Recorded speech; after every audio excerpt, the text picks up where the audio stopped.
Hi folks, my name's Iain Cooper at the Upper Room. So we are West London based, sort of primarily homeless and ex-offender support charity that you might not be familiar with what we do. So just the very brief story around that. So four primary programs. Our meal service currently, well, quite busy. We are 140 to 170 meals a day at the moment, which has gone up really quite a lot in the last few working weeks. Within our meal service, we have a rolling attendance of various health and well-being people as well, and also folk from Glassdoor, citizens' advice to make sure we can support people at point of need. And out of that, actually, our jobs program started in its embryonic form a while ago. But alongside our meal support, we've got You Offer Jobs program that we're going to be sort of major focusing on today. You Offer Driving, which is primarily getting people supported through their driving licenses. And also on top of that, there was a counselling provision as well that's bilingual. We're a centre, bit of an epicenter for sort of Polish community here where we are in West London. And I was chatting to some other charities last week in London, and their kind of Polish contingent was 10, 15, 20%. Ours is normally 35 or 40 here. So a lot of our services are bilingual, Polish and English as well, really. So our jobs support program, I suppose, operates at two levels. On a I hate to use the word simplistic, on a slightly more basic level, sometimes somebody just needs some very, very simple pointers around, obtaining a national insurance number, or just how to find a job site, how to find a job board, how to look for something online, and a little bit of basic support, through to those that are ready and able for it. We have a much more structured program where we take people through a tiered set of steps, mirroring the challenges and processes of getting in and staying in decent work, and some of that's about the various bits of certification we can do for people, things like our CSCS cards and SIA and other bits and pieces that we do. But we do focus a lot here, and this came up in conversation with Alessio and Camilla Tironi last week, actually. There's an awful lot outside the certification, that we can help people with, about just the importance of rocking up somewhere on time, the importance of responding to feedback and rocking up somewhere on time the next day to implement what you learned on day one. These are things that don't require certification, but they do require a little bit of a work ethic that we sort of work on with people, to say that your route to stable employment is as much about your ability to turn up somewhere on time and do the stuff we said you were going to do, and coaching people to that support. And it's not always a straightforward concept for many. Some of those conversations take a little while to register, but it's a wonderful thing to grow and graduate through those programs. And on a very basic level, we see people disappear. We don't see them for a week or two because of cancer work, which is absolutely marvelous, because we couldn't have even comprehended that, when they first came to see us. So some of Alessio's conversation today is going to mirror some of that. It sounds awfully simplistic, but we can never sort of overestimate its importance in that working environment, really. So as well as the meal service in the afternoon, we're also now expanding to drop-ins as well in the morning. We wanted to create a warm space, and we're lucky to have a local baker here that gives us bags and bags of excellent bread every day. So our drop-in is like a tea and toast session for 2 hours in the morning, and that's getting busier and busier as well, where we are here. So our primary speaker today is Alessio Leoni from Social Bite. We are very fortunate here to partner with them on a number of programs. And just before Christmas, we received a large number of gift bags from Social Bite that were, eye-wateringly moving cards and notes to people unknown to the sender, in the hope that at least they got a little bit of joy that Christmas and some feel good about having a present that was just for them. So we have to thank Social Bite an awful lot for that work, and supporting people to enable them to put one foot in front of the other, wrapped up in a jobs or driving program. It's such important work, and it's something that Social Bite have been outstanding in their history. So I'm delighted to hand over to Alessio, who's going to maybe give you a bit of background about Social Bite, then he's going to walk us through some of the activities they get involved with and how we can all learn from those. So Alessio, over to you. Thank you so much.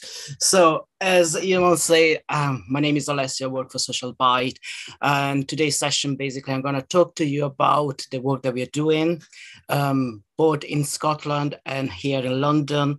And in the second part, I will do a little bit of employability workshop, especially around CV writing and the two different kind of CV that we can use, especially when we work with a client group that we are working with. So homeless people that might have been out of work for a long time. So let's start with Social Bite. How many of you have heard about Social Bite, first of all? No one? That's quite normal, don't worry. Because basically Social Bite started in 2012 back in Scotland. It was just a normal coffee shop back in the days. And as soon as they opened, basically, one of the guys that was selling the big issue outside the coffee shop had the courage to go inside the coffee shop and ask him for a job. So the managers decided to give him a chance. And they saw that how this person once started working there changed and improved the quality of his life, so much so that they asked him if he knew anyone else that experienced homelessness, if they wanted to work inside a coffee shop. And funny enough, he said, yes, my brother. So his brother started working in the coffee shop as well. And since then, they decided to do more for the people that experience homelessness. So fast forward in the last 11 years now, what's happened is that we opened coffee shops in Edinburgh. If you're familiar with Edinburgh, we have a coffee shop in Rose Street that is just behind Princess Street. Then we opened one in Glasgow, Aberdeen. And since March last year, we also opened our first coffee shop in England, here in London. We deliver free food, not just to the homeless people that come to the coffee shop, but also to lots of different charities. We also in Scotland supporting the Ukrainian community as well, and every single charity that support people with issues regarding like food banks and also other charities that need to give food for people in need. We created a Social Bite Academy where people are trained, and we do lots of fundraising and awareness events as well. We've been responsible for the Housing First in Scotland as well. And we developed the Job First program I'm going to talk about more a little bit later.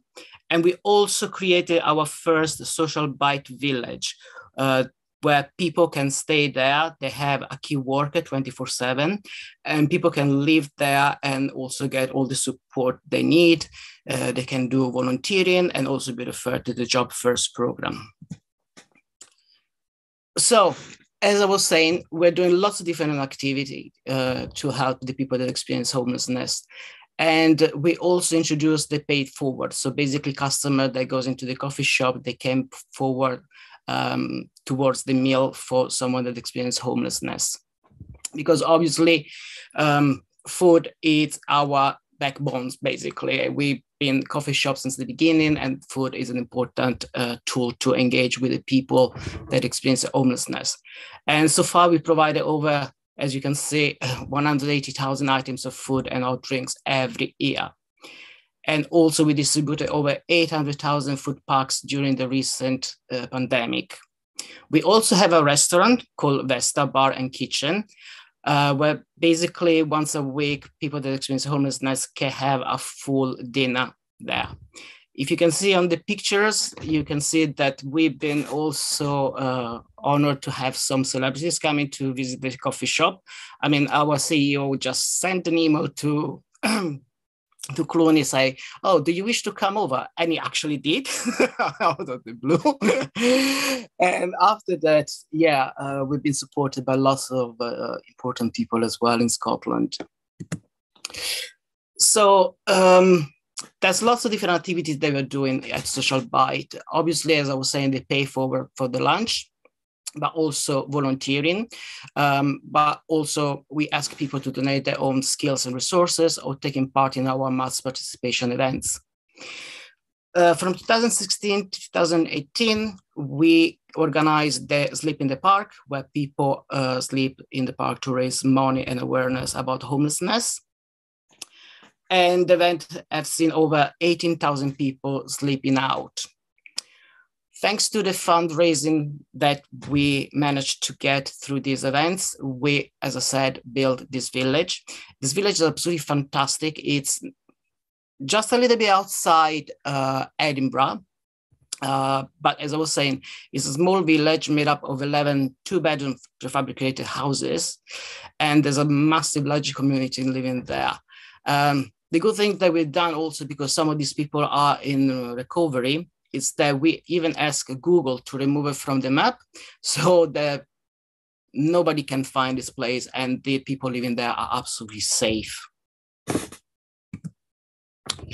In 2019, we actually established the charity World Big Sleep Out, which took place all around the world. We had 52 cities involved, and so 60,000 people sleeping out on a cool December.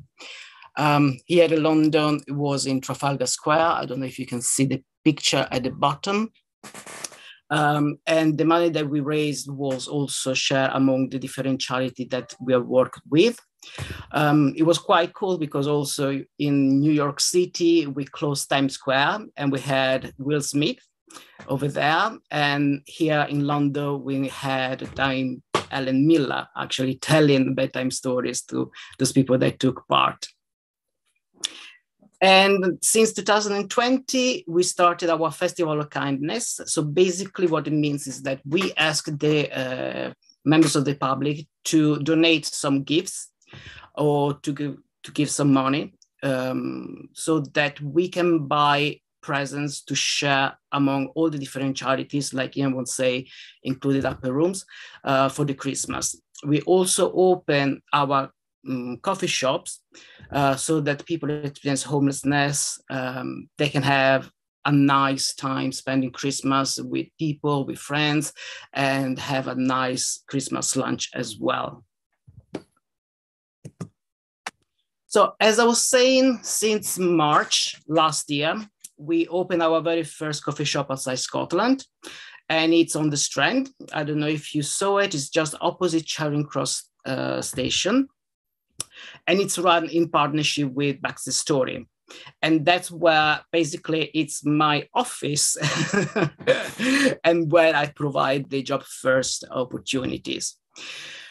Here in London, we decided to use a different technique regarding the pay forward. So while in Scotland, basically what we do is that once we close the shops, we give hot food that is prepared in our kitchen. We have a massive, actually it's like a factory more than just a kitchen, outside Edinburgh that provides all the food for the coffee shops, but also for the other charities, I was saying. So the coffee shops in Scotland, they close at a certain time and then they distribute this hot food or the sandwiches that we have left. But here in London, we decided to do something totally different because we wanted to use the food to start and really engaging with the homeless community, especially with the rough sleepers and the more difficult people to work with. So what we do is that we give food vouchers to the outreach teams of different charities in London. And basically they can use this voucher to start engaging with these people, because you might be aware that some of these people are not very keen to go into the day centers. So the outreach worker can use these vouchers to start the conversation, to start engaging with them. And they can also bring the person into the coffee shop to start and have an initial assessment and conversation. So what we are doing, as I was saying, free food, but also one-to-one support. Because basically for the Job First program, they have support workers like myself. In Scotland, we cover Edinburgh, Aberdeen, and Glasgow. We have the social supper through Vesta. We also have lots of volunteering opportunities within the coffee shops and supported employment, and then the job first. So what is job first? Basically, job first is to provide employment opportunities for those people that experience homelessness. Not necessarily inside a coffee shop, because obviously, for example, in London, we have only one, but also through all the different employers that you're working with, and they share our passion to support this client group. And we do it by using a trauma-informed approach. So what is the essential criteria? So basically the person wants to change their life, want to go back to work, want to improve their quality of life, improve their skills, want to commit to the social bite ethos, want to work hard. Must have a background of homelessness. And also if they have some, for example, they are on recovery, they have to engage with the services, including if they have mental health problems, they have to be supported around that issue. If they are currently homeless, they need to have a roof above their head. So basically they can sofa surfing, be in a hostel. As long as they have a roof, it's fine. We cannot work with people that are sleeping rough, because obviously you can understand that it's very difficult to maintain a job and sleeping on the street at the same time. And obviously they have to be eligible to work in the UK and provide the right documents. So how does it work? Basically, every time one of the employer has a vacancy available, they send that to me, and I share with all the different charities that sign up with the program. I get the CV from them, and I will book an initial assessment that basically for me to understand better the person that I'm going to work with. So I can ask even questions like, oh, do you understand written documents? Because, for example, I can work with people where English is the second language and they're also fluent. So if they start working, I will have to make sure that they get the support they will need. So I will help them with the bills, I will help them with the contract of employment, and so on. I will also help them to prepare for the interview, and I will be present at the interview as well to support them. The successful candidate will then have a support worker, in this particular circumstance, myself here in London, but they will sign the contract with the employer. So not with Social Bite, but directly with the employer. But I will provide ongoing support. They will go through an induction with the employer, of course, and then I will provide ongoing support for the first few months. So until they pass the probation period, that obviously is different from employer to employer. So it can be between 3 to 6 months. What it means is that I will meet every single week with the new employee, the manager, to discuss everything that's going well, but also if there is any kind of issues that we need to address to make sure that the new employee actually pass the probation period. Because you can imagine that, especially for those people that have been out of work for a long time, the first few months are the most difficult ones. Obviously, I can meet the candidates anytime. I'm available always for them. So if there is any issues, I can meet them at the workplace or even outside work. Same thing for the employer. The full program lasts 15 months, but once we complete the probation period, we can discuss with the employee, with the manager, if there is a need to meet still every week, every fortnight, or monthly. And after they finish the program, after 15 months, basically, we will decide if the person is more than happy to continue working with the employer. That's absolutely amazing, fantastic. My job is done. Otherwise, I will still help them to look for alternative options and employment opportunities. So what support will the new employee will receive? Well, they will have a dedicated support worker from Social Byte. And as I said, they can contact me for any kind of issues they might have. I can work directly with them, or alternatively, if there's something that I can't do by myself, I will refer to other agencies and charities that I'm working with. I will provide holistic support. So I will cover basically everything that I can provide support with, and I will meet the candidate once a week, as I said. But if there is a need also to meet them outside work, I can do that as well.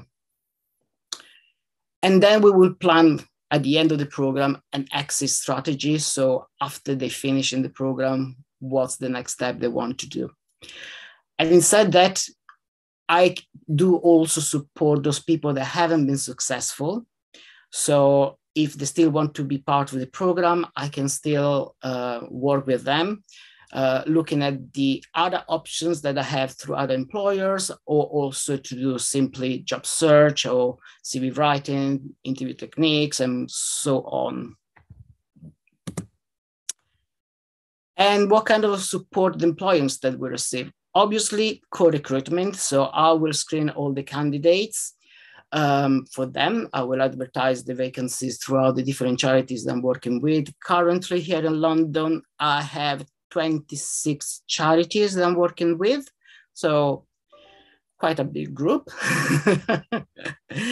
But we also provide training for line managers and teams. This is really important because before they actually can take anyone on board, we want people that are going to work with the candidates to understand homelessness, the trauma these people might have had, and also what kind of support these people will need, and the importance of these weekly feedback loops.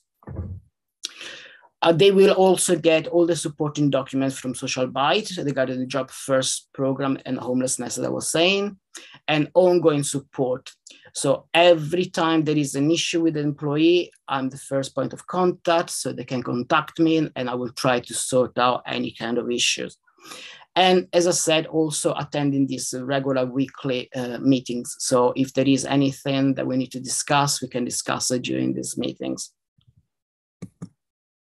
So these are some of the partners that I'm working with at the moment. Some of them are based in Scotland, but for example, Andron is nationwide, it's a facility management company, and they provide cleaning opportunities within the big buildings in the city. NSL for parking marshals, Baxter Story, Mitchells and Battles, for example. So with All Bar One, right now in London, we are working with All Bar One in Regent Street, but they also said they want to work with us through different other pubs. The next one will be in Covent Garden, for example. But we are also having more employers interested in the program. So hopefully we're going to expand the list of the employers they are working with, so more jobs opportunities as well. So obviously, what is the overall impact of the program? Well, to support those that have experienced homelessness into real job opportunities and increase the opportunities available to them within the job market.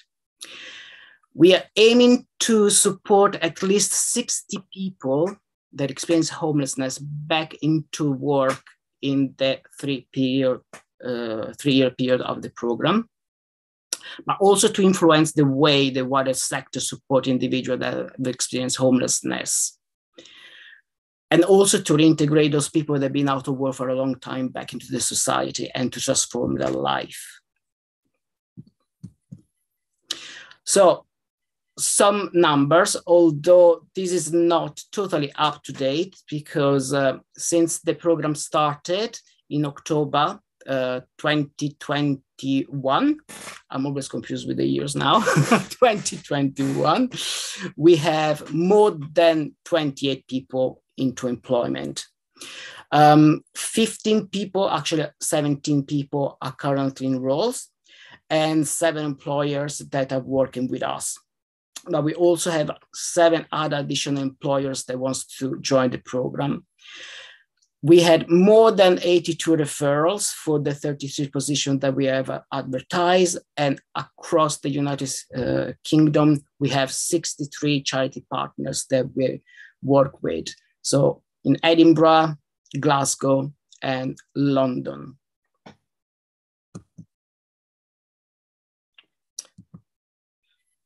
So our work, as I was saying at the beginning, is delivering a trauma-informed approach. Simply put, basically it means that we are responsive, sensitive, and consistent. A trauma-informed approach to homelessness aims to provide an environment where a person who has experienced trauma feels safe and can develop trust. And this is the first stage of trauma recovery for us. Oops. So, and it's not only when we are working with the people that we are supporting, but also within our teams. This is the way our day-to-day work is developed. And it covers a physical, social, and emotional approach. Now, I would like to show you this video.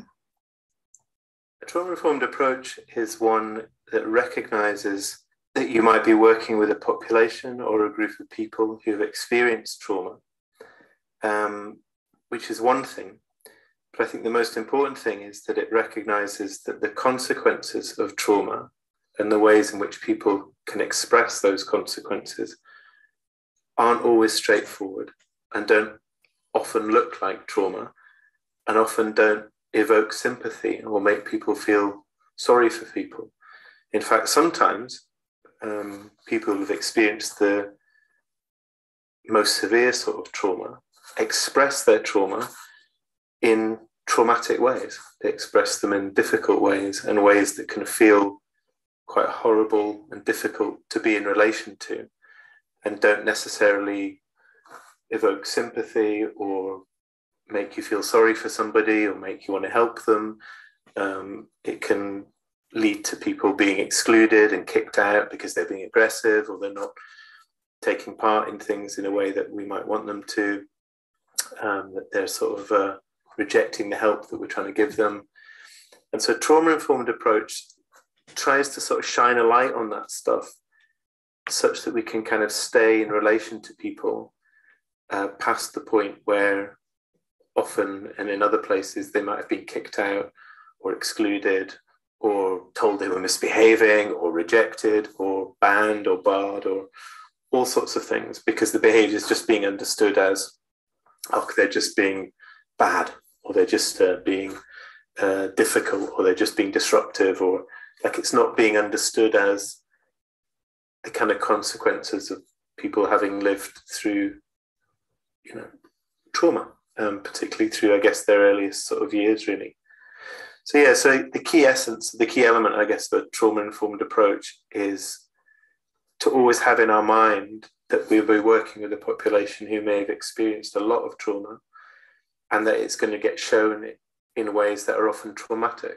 So particularly in this population, really what we might be saying is that the homelessness is a symptom of the fact that care and understanding to that point has not been trauma-informed, which is how they've ended up being so excluded and so isolated and homeless in the first place.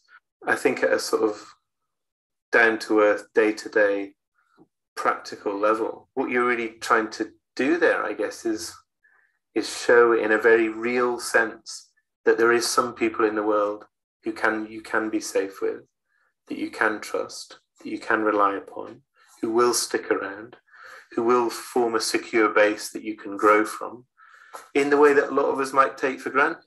You know, that we were brought up with parents who believed in us and we believed in them. We maybe didn't even notice that. It was just in the house. But it's the thing that allowed us to do things like leave home and go and make friends and get partners and all the rest of it, because we had enough relational experience through their development to go off and trust other people. And without it, the consequences are devastating. You know, if you really can't trust any other human beings, how can you function? And so things like becoming friendless, jobless, social networkless, homeless, are the kind of consequence of not being able to form the sort of relationships that a lot of us just take for granted. And so in terms of the provision of like a relationship that sticks and sticks and sticks and sticks and sticks past the point, many, many times past the point where the person might be inviting you to bugger off. Can you just be like my history, please? Then it would be easier. Then I'd know where I was. Can you just be like everybody else? Leave me alone. Stop being the person who, you know, is unfamiliar to me, who actually sticks around and thinks about me. But actually that kind of thing can be the most powerful sort of agent of change, to actually really show somebody that there can be some people in the world, not everybody, but there can be some people in the world you might be able to rely upon, and that you might be able to believe in, feel safe with, trust. And from that, all sorts of things can grow, you know, in terms of finding work and occupation and a friendship group and a connection with the world that, as I say, a lot of us just absolutely take for granted. A lot of us think we're dead clever. We got our job because we're really bright. Well, not really. Like, we got our jobs because we could connect with people and trust them and make them trust in us. And we could do this relational stuff without even thinking about it. It's just invisible in the background. But actually, it's the thing that underpins just about all human function, really. I mean, to give sort of real life example, housing first type situation where they'd been allowed, the worker had been allowed the time and the opportunity to make a connection with somebody who, for a long time up until that point, hadn't been able to do that because support provided was always time limited, or it always had some function like we'll sort out the benefits and then that's us, or we'll treat this and then goodbye, or it's DTTO and then see ya, you know. And in doing so, those services unwittingly, I think, had kept on reenacting the problem that this guy had, which was all through his life, whether it was a care home or back at his family's home or in the foster family, he was never anywhere for very long. And so what he'd learned is nobody wants you. Nothing lasts. You can't trust anything. There's no point in committing anything. Don't attach to anything. Look after yourself. Don't ask for help. Don't tell anybody anything that's going on, because everything ends. And so meeting this worker who kind of stuck with him was just like a bit exciting and massively, massively confusing and anxiety provoking. So I guess that's what it looks like on the ground. It's a simple thing. Stick with somebody, show them something different. But actually it was really, really hard work for this person and very challenging, because she was entering into a relationship which was run through with trauma and neglect and abandonment. And at times she felt traumatized and abused and neglected and mistreated in the relationship, but had this place to come and think through it. And I guess that's one of the important things about a trauma-informed approach, is that as a worker, it might be important for you to have a place to reflect on what's going on and try and process some of the feelings that arise from it. Because without that, you know, it's very ordinary and human to sort of go, do you know what, Bob? See you later, you know, and go off and reenact the kind of traumatic experiences.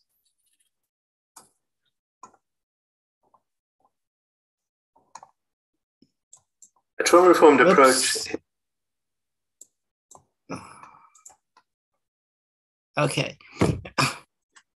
Now, even this slide seems that I won't be able to show you the video. Seems like it's not working. It's not my lucky day today. Sorry about that. But another theory we always keep behind our head while we're working with the clients group that we're working with is the attachment theory. That it was a theory developed by John Bowlby in 1958, and it explained how the parent-child relationship emerges and influences subsequent development.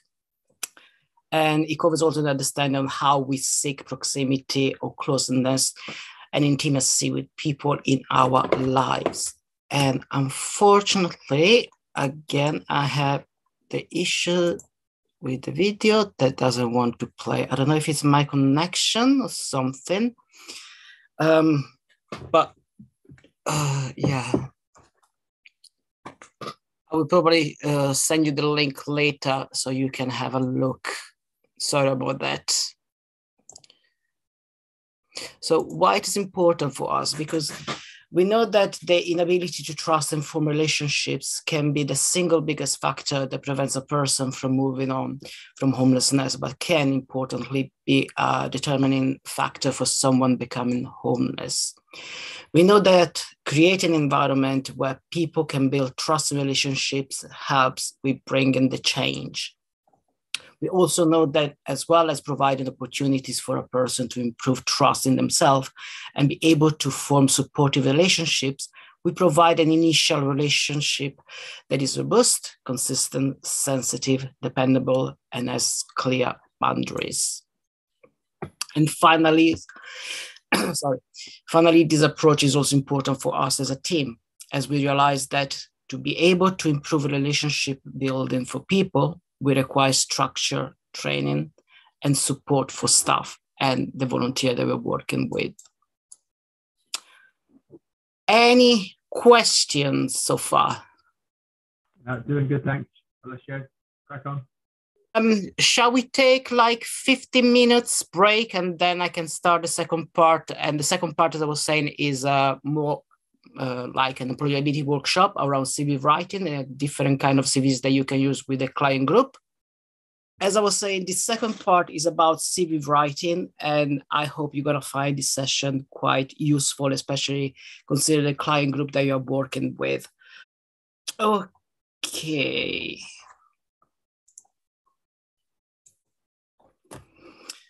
So, as you might be aware, the most common kind of CV that people are using is the chronological CV. So it highlights the job title, the company that you work with, when the person has started working, and when they finish, starting always from the last job and going backwards. It generally starts with a personal profile. That is a small section highlighting the experience and also the abilities of this person. And also it's very important to put in the personal profile straight away what kind of job the person is looking for. Underneath, there's the key skills. Obviously, this kind of key skills must match the job the person is applying for. And then the work history or the education, depending what is more relevant for the position the person is applying for. And then any kind of additional training the person might have done, if they are relevant for that position. And then is the interest and hobbies. And then at the bottom, reference available upon request. I put it in bracket because obviously, as you know, reference are always given upon request. So if there is not space, because remember the CV must be generally only 2 pages long, you can remove that. So this is like a typical chronological CV, as you can see with the name, the address, contact details. Now, regarding the address, some people don't put their address on the CV. And it's absolutely fine, especially consider the clients that we're working with. They might not have an address, or they might want to put an address of the day center they're using. Having said that, some employer might Google that address and find out that actually it's a homeless day center. So they realize that the person is homeless and they might discriminate against this person. So it's always up to the person if they want an address put in there or not. But obviously, the most important thing is to put their contact details, so telephone number and email. Having said that, always make sure that the telephone number is always up to date, because our client group, as you might know, changes the telephone quite often. Also making sure that they have access to an email, or if they know how to use an email, because there are so many people that actually, they do have an email, but they cannot access it because, for example, they forgot the password, or they had it on their old mobile, but on the new one, they haven't set it up, or they don't have ways to actually access a computer and log into their email account. And nowadays, most of the employers reply only via email. So it's really, really important to make sure that the clients have access to the email, they know how to use it, and also remind clients to check the spam folder, because you have no idea how many times employers reply to them and the email goes into the spam folder. I had several experiences where people have been invited for the interview and they miss it because the invite was in the spam folder. So underneath, as you can see, obviously the personal profile and the key skills, as I was saying, relevant for that specific job they want to apply for. And then the work experience, starting from the last job, when the person started, when they finished, the name, job title, and in bullet points, the duties that the person has done in that workplace. At the end, education and training, and then interests. Regarding the interest, it's very important to put something that shows what kind of person this candidate is. It's always good to put, if it's possible, something that include kind of teamwork. So for example, if they like playing football, that shows that is a team worker. So the employers are quite keen in seeing this kind of interest in their CVs. And then you finish with reference available upon request. As I said, only if there is enough space on the CV, because again, remember, it should be only 2 pages long.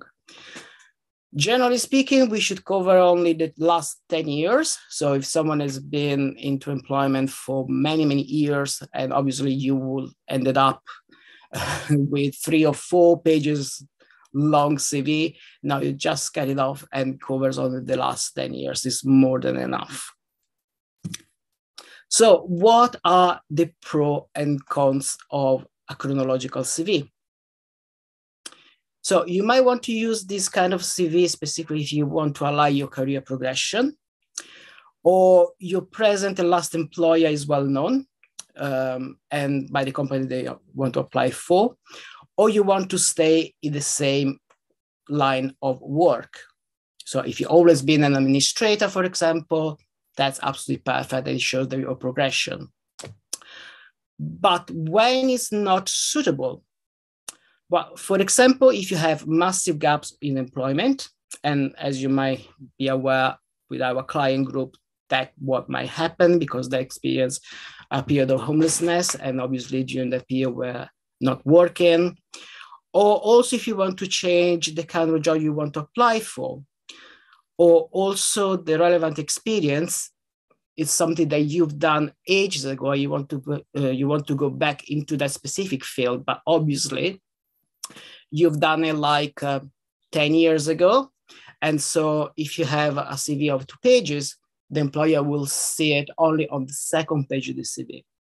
Now, remember another important thing. An employer generally spends 27 seconds to scan a CV. And therefore, if that experience is on the second page, they might not even see it. Also remember another important thing. Believe it or not, most of the CVs nowadays are scanned by automatic systems. It's not even a human being checking their CVs. So in the system, the HR has put the keywords they want to find for the right person for that particular positions. So you always have to make sure that those key skills that are mentioned in the personal profile and the job description of the advert are actually also on the CV. Because as I said, if it's a human being, spends only 27 seconds to check it. So you have to put it straight on the top under the personal profile or in the key skills.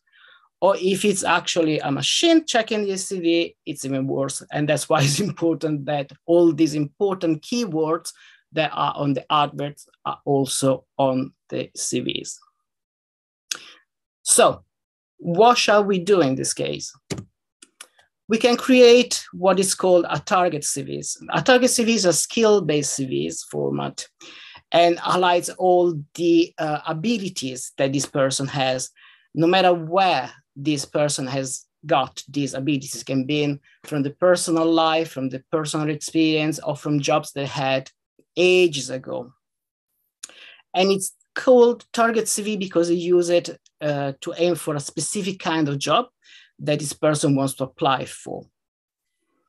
And there are two different sections highlighted. One is the abilities and one is the achievement. So I'm going to show you an example. I hope you can see it. So basically, as always, name and contact at the top. And then the profile, when you highlight the job that this person has done or wants to apply for, and the abilities of this person. So the abilities, as you can see, is a full list of abilities that this person has, but you don't see it on the first page when this person got this ability from.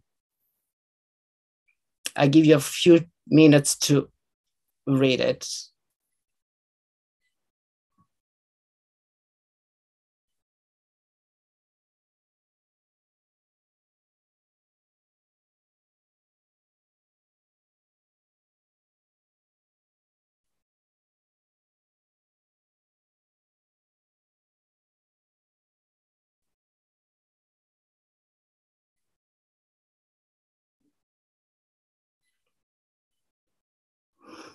Okay, and then, as I was saying, after the abilities, the achievements, any kind of achievement this person might have had throughout the work history. So this is what the employer will see immediately on the first page. Then on the second page, that's where we have the work history.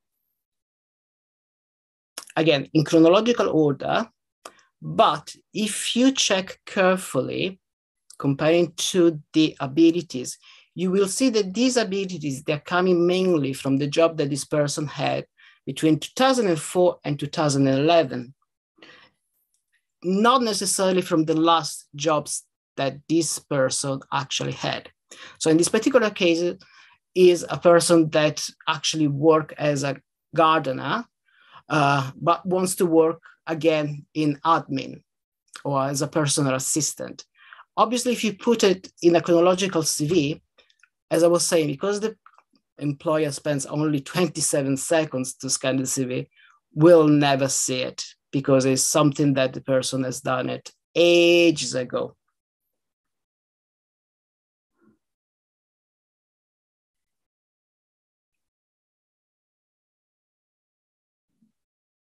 Okay, I hope you can see it.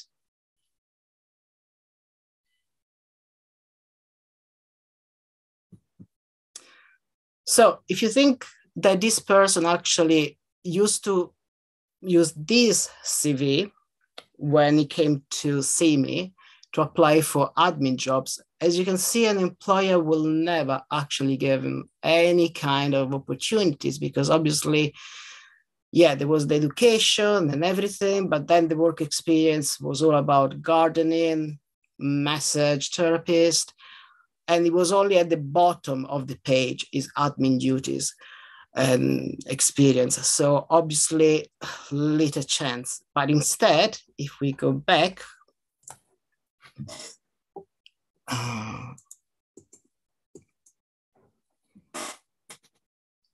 all the abilities are listed. So immediately an employer will understand what this person is capable of doing for that particular job, for the particular field, in this case, admin.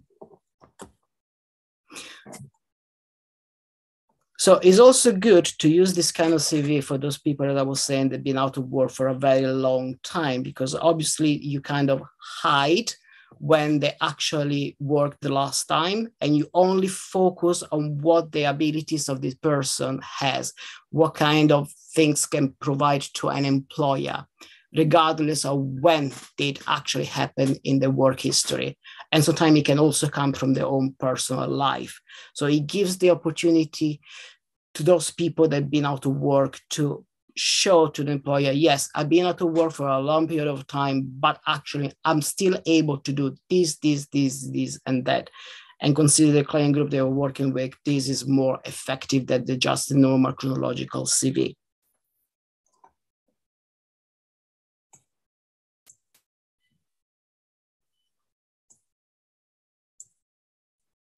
Okay.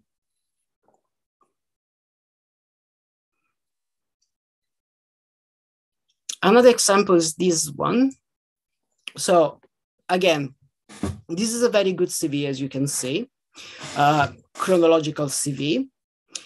So this person wants to work as a representative and any admin. But again, if you put in a chronological CV, the first thing that the employer will see in their work history is that she worked as a waitress.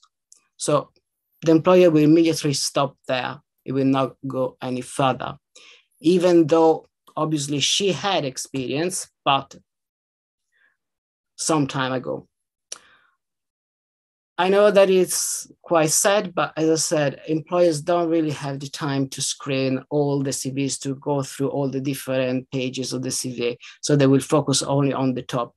And because the last job she had was waitress, an employer very likely they will not carry on reading the CV any further. Some time ago, I heard that an employer for one job received over 1,000 CVs. So you can imagine why they don't really have time to scan and read every single piece of information that is on a CV.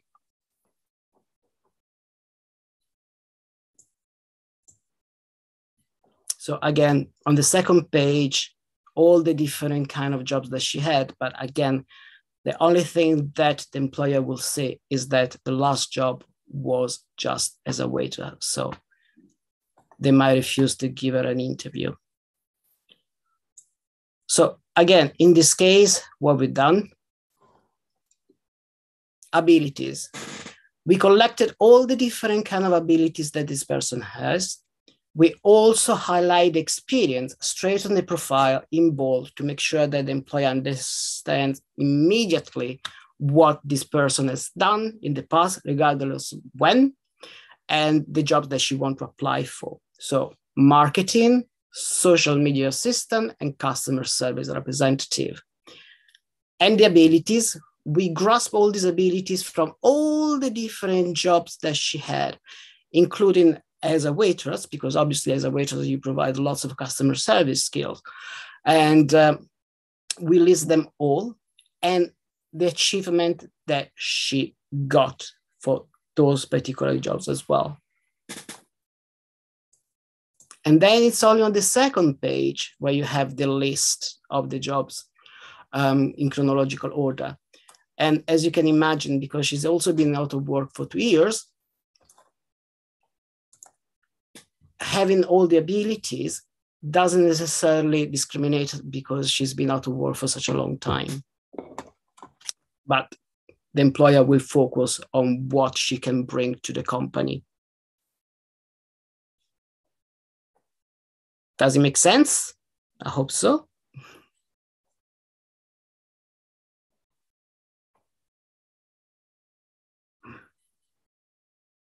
Good.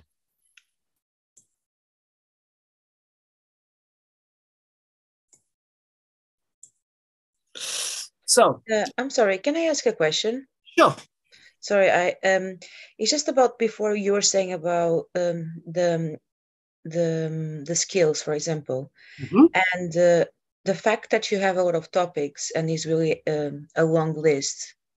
Do you think they would still prefer to read that one instead of going forward to the jobs that she actually did and then see again the waiters part? Well, you see, because you actually highlight the abilities of this person, There might be lots of different reasons why this person worked as a waitress, but if you align the abilities for that other particular jobs, they might not look into it. As I said, sometimes they don't even look at the second page at all. So that's why if you list what this person is actually able to do for that particular job, it's much, much better and more likely they want to give them an interview.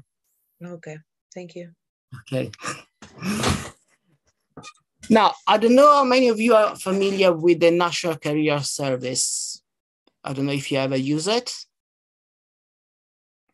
But basically, especially if you're working with clients that, as I said, they might be out of work for quite a long time, and you ask them, okay, can you tell me what you've done in this particular job?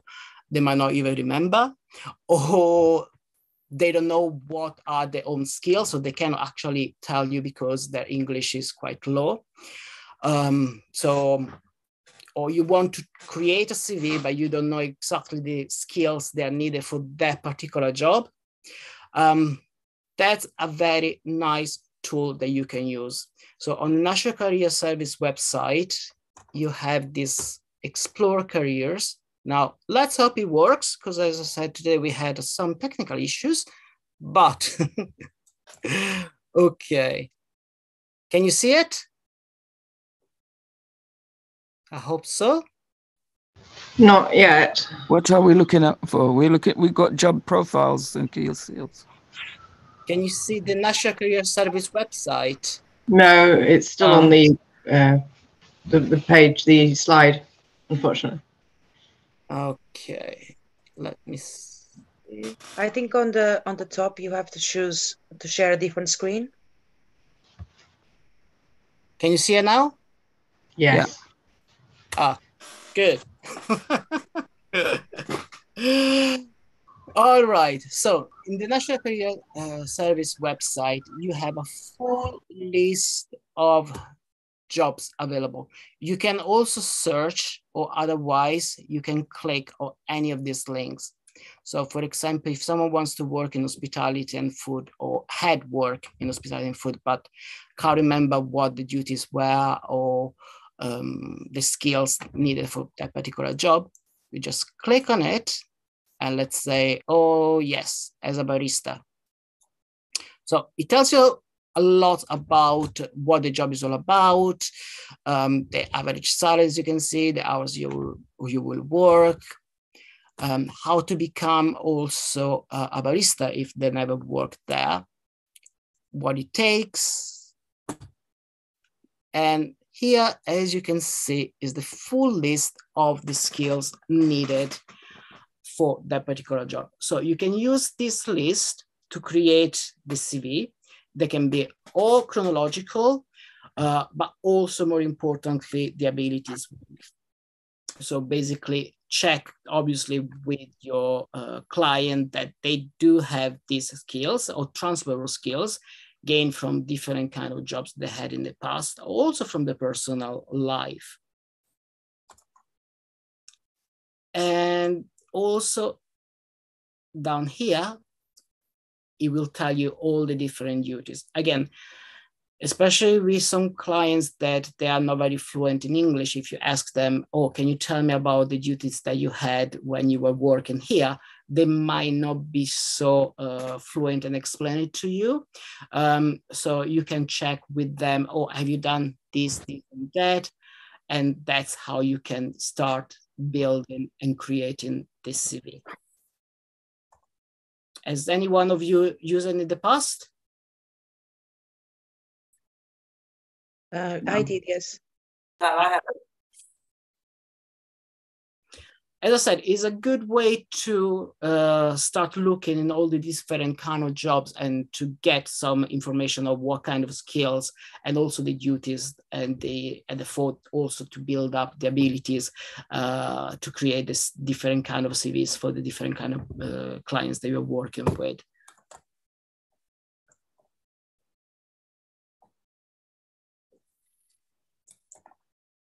And as you can see, there's quite a very vast range of jobs profiles as well. So I always suggest to have a look in there, because obviously we're sorry. We might not be aware of all the skills and required for that particular job. So it's always good to have a look and double check. Now let's see if I can share back.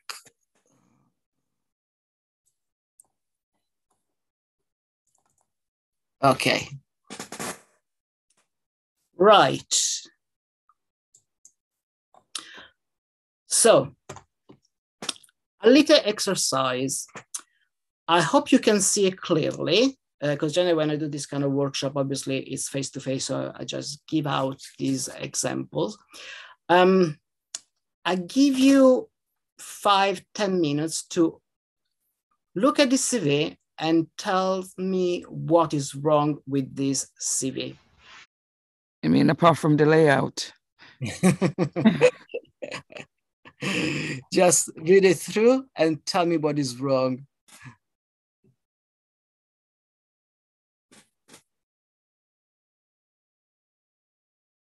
I'm not sure whether I'm right. There's a 10-year gap in the where it's 2006 to 2007. It jumped straight to 2017. Mm-hmm.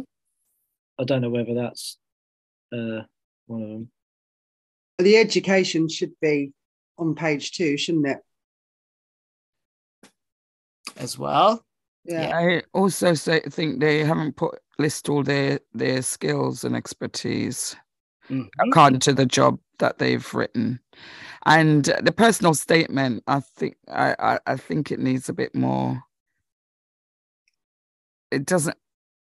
Yeah, I think the personal statement as well could be a bit more punchy. As well. Yep. And tailored to the specific job they want to do. Exactly. And also there are some other things that are totally wrong on the CV. So basically, yes, on the personal statement, it's not clear what she wants to do. Also, she said very organized and focused and also attentive to details. Well, as you can see in the education, doesn't seem that she paid lots of attention because it's all over the place. Mm-hmm. She also claimed that she's an expert in Microsoft Word, but doesn't seem like, or she didn't even know how to highlight. Education, it's starting from the very first job instead of going backwards. So you should have started from the last one. You were right in saying that, yes, she's got a massive gap, and it's only explained on the second page where she said that she took a few years off to raise a family. And yeah, basically it's all over the place. And if I ask you, if you as an employer, you receive this CV, what do you think she wants to apply for? What is the job that she is applying for?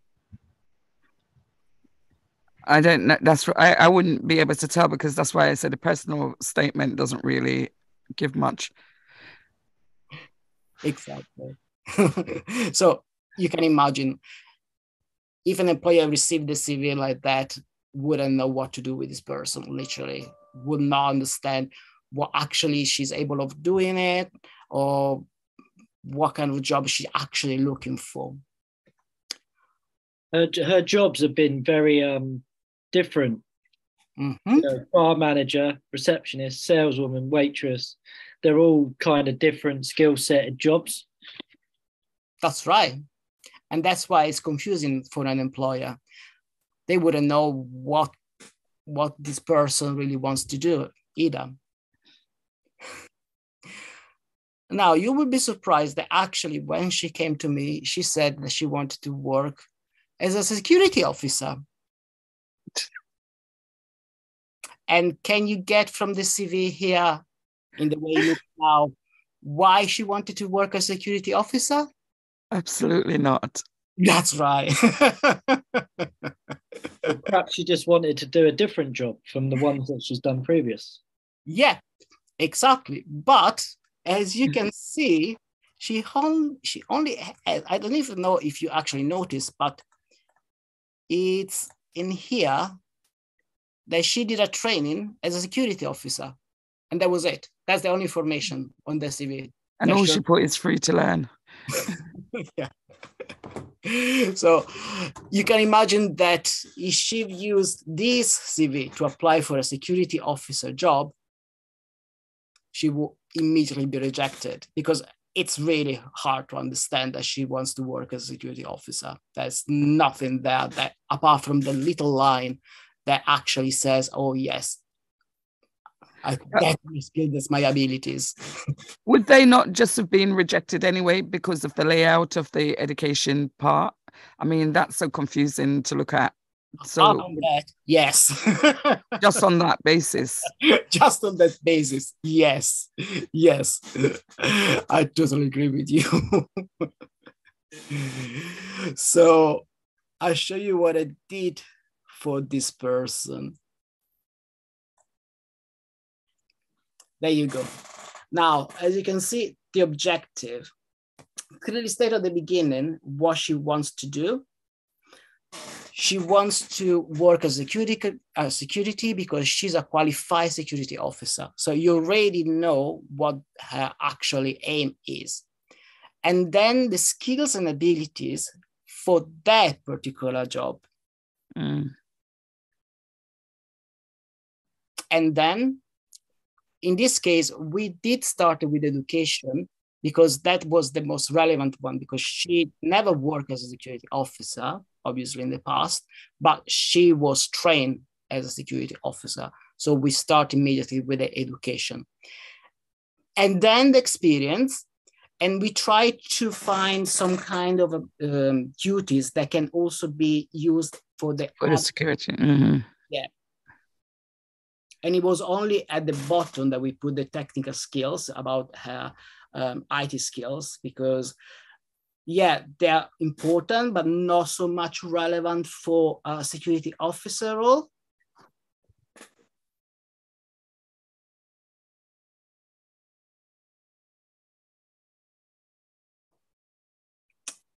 And that's how she finally got a job as a security officer.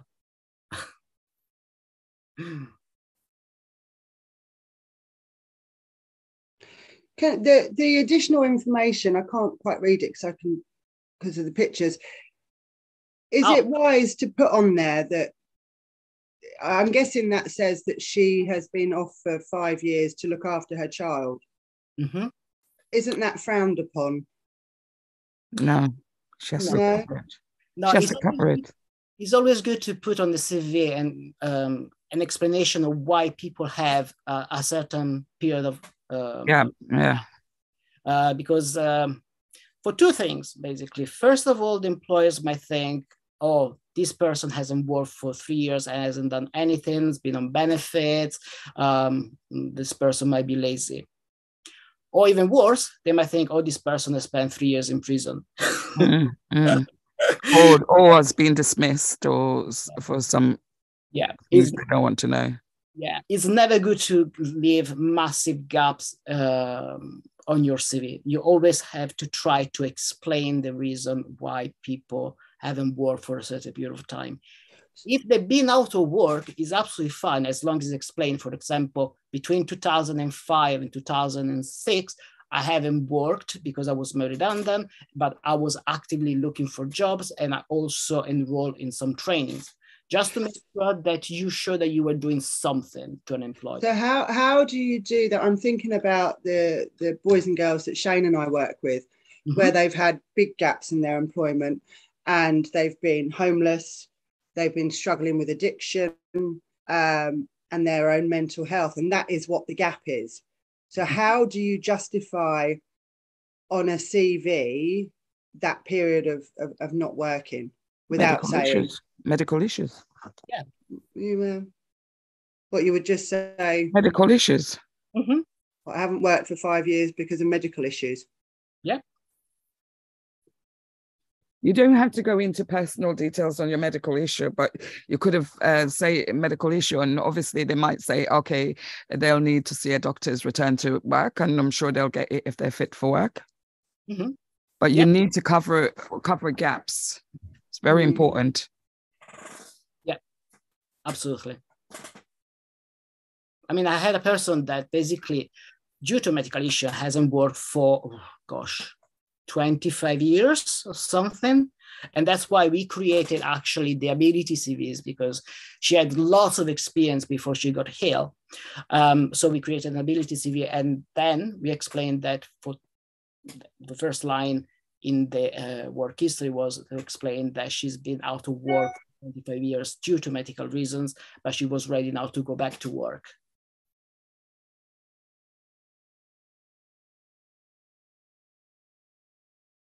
Can I say something? So, for example, here, the fact that you wrote the additional information at the end, and before you were, and I think the importance of putting everything first, like in the beginning. Do you think if the person looking at the CV would look at the first page and see that she had a gap, wouldn't actually see that in the second page you wrote why she was professional, why she wasn't working for that gap? Well, as I was saying, it's only because an employer is mainly focusing on the first bits. It's not that goes through everything at the beginning when they start the selection. They just scan, as I was saying, in 27 seconds, literally. And that's why I started with the objective straight away, and then in in bold, the CV operator. Then obviously, yes, you're right. The first job, the work experience, lasted we finished in 2014, but at least there is an explanation somewhere. Okay, and something else. Sorry, I don't know if someone was going to. No, I was just going to say, because I've been on panel to interview people, if I saw there was a gap, the first thing I would be doing is looking to see what the reason was. So you would just, okay, you see the CV, everything seems to match, but then there's a gap. Then I would just scan further to see if there's a reason. Okay, thank you. The other question was, for example, in this case, the person looks that she's been working and doing courses in different countries. Do you think it will be relevant to add on the personal profile, for example, the fact that she has been working and studying in different parts of Europe in this case, or not really? Not really. Okay. She could be studying online. I'm studying in Israel, but I'm in England. No, here it's quite funny because actually this person did our A levels from my city in specific.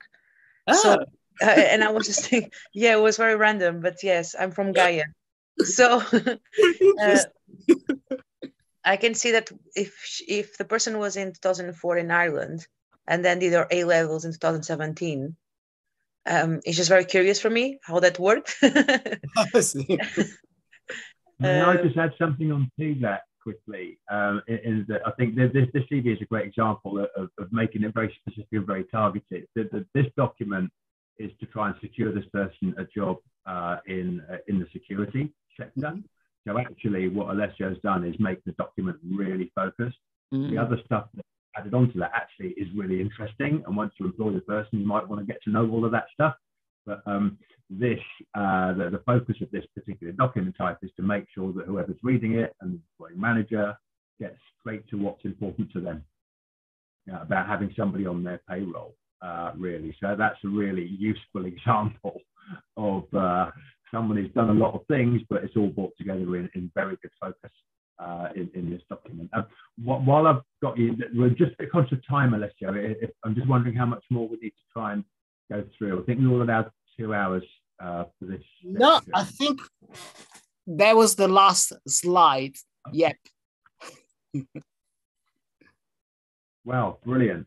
Is there a summary, or do you want me to sum up that for you, Alessio? Now go ahead.